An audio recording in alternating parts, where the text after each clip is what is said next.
Hello, I'm going to be doing my presentation on The Lighthouse from 2019, directed by Robert Eggers.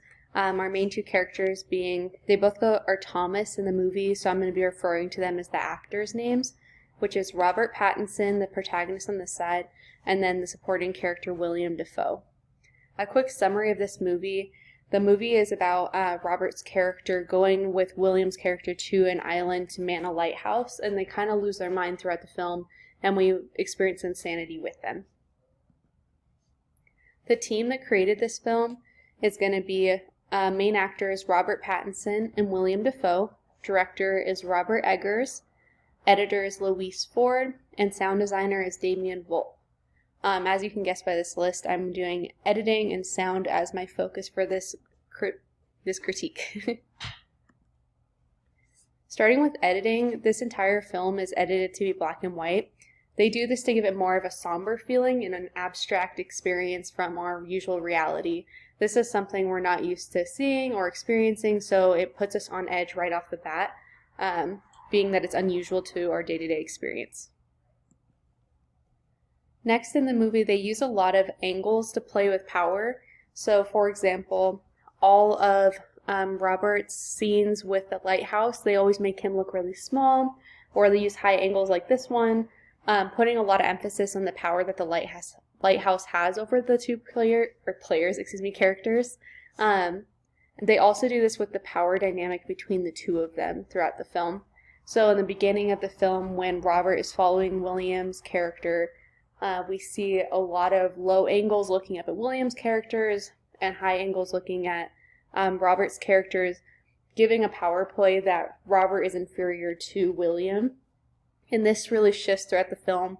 Towards the middle, there's a lot of eye-to-eye scenes, and then by the end, there's a complete turn. So Robert is going to have all the low angles, making him look superior to William with the higher angles. And this honestly goes all the way until the end. Spoiler if you haven't seen the movie, but I imagine that you have.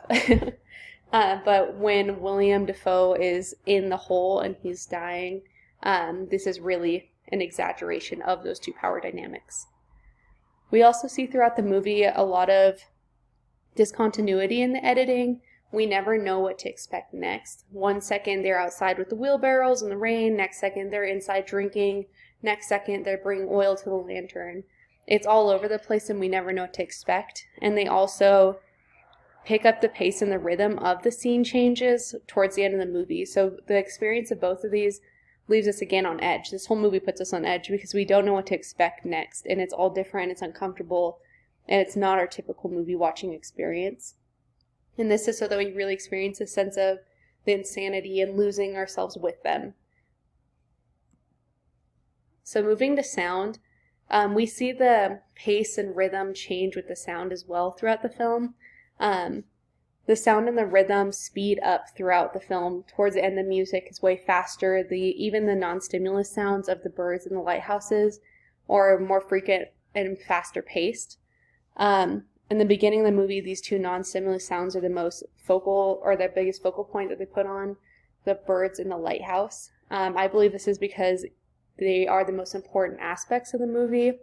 Even when there's like scenes with the two talking outside, you can hear the birds in the foghorn louder than you can hear them speaking. And I think it's because these two elements are more important than what these characters have to say, ultimately. And then we hear these sounds throughout the film, whether they're inside or out. With the exception of when they are drinking late at night, it tends to fade out a little bit. My belief is because they are kind of at a drunken state where they can't focus on what's important by that point.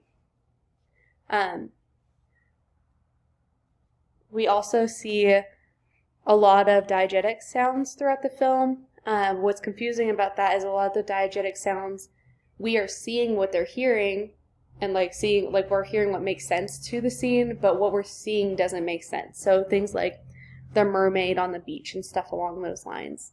So it again adds to this confusion throughout the film. And there's a lot to say about the sound and the editing of the film, but for the sake of my short critique, I'm going to leave it at that. So I'll go over the citations really quick.